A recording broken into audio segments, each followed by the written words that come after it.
Hi అండి. ఈరోజు నాయకిస్ kitchen recipe వచ్చేసి క్యాలీఫ్లవర్‌తో కుక్కర్ బిర్యానీ. ఏంటి అనుకున్నారా? చాలా సింపుల్‌గా అయిపోతుంది. టేస్టీగా ఉంటుంది.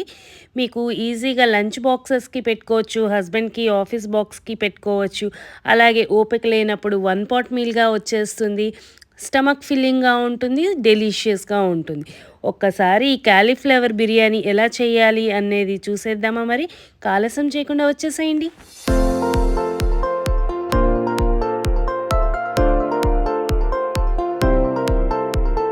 ముందుగా మీ క్వాంటిటీని తగ్గట్టు రైస్ అనేది తీసుకొని నానబెట్టుకోండి. నేను 1 ½ గ్లాస్ రైస్ తీసుకొని వాష్ చేసుకొని ఒక హాఫ్ అన్ అవర్ సోక్ చేసుకుంటున్నాను.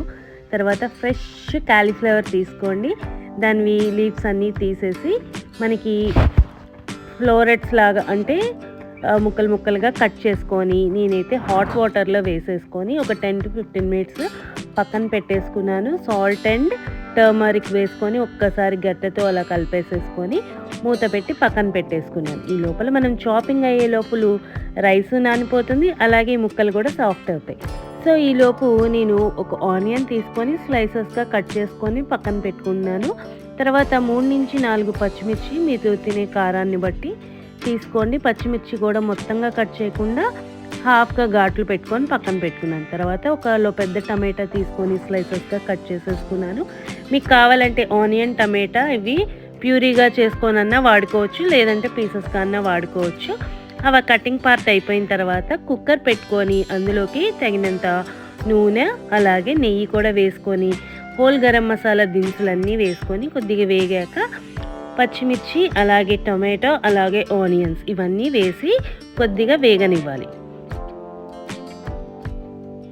ఇవన్నీ వేగినప్పుడు కొద్దిగా మనము నానబెట్టి పెట్టుకున్న బఠానీ కూడా వేసుకోండి, లేదంటే ఫ్రోజన్ అయినా పర్లేదు.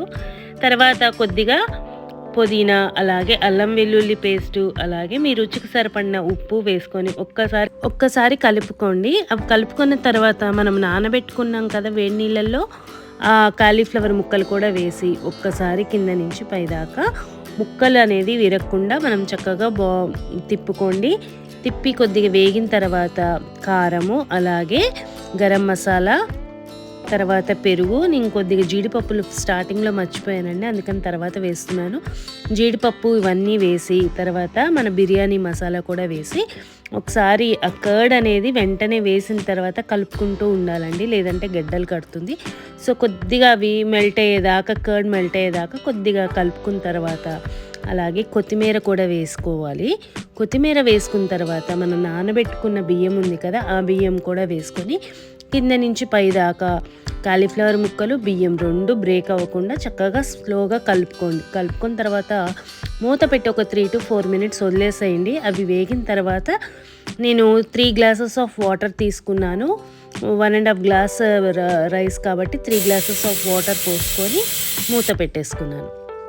అలాగే 2 విజిల్స్ వచ్చిన తర్వాత ప్రెషర్ పోయాక తీసేస్తే wow, cooker biryani is ready. మీకు కావాలంటే క్యాలీఫ్లవర్ ఉప్పు కారం ఇవన్నీ వేసుకొని ఒక హాఫ్ అన్ అవర్ మ్యారినేట్ చేసుకొని కూడా చేసుకోవచ్చు. కాకపోతే నేను ఇలా చేసేసాను లంచ్ బాక్స్ కోసమని. సో మీరు అలా అన్నా చేసుకోవచ్చు, ఇలా అన్నా చేసుకోవచ్చు.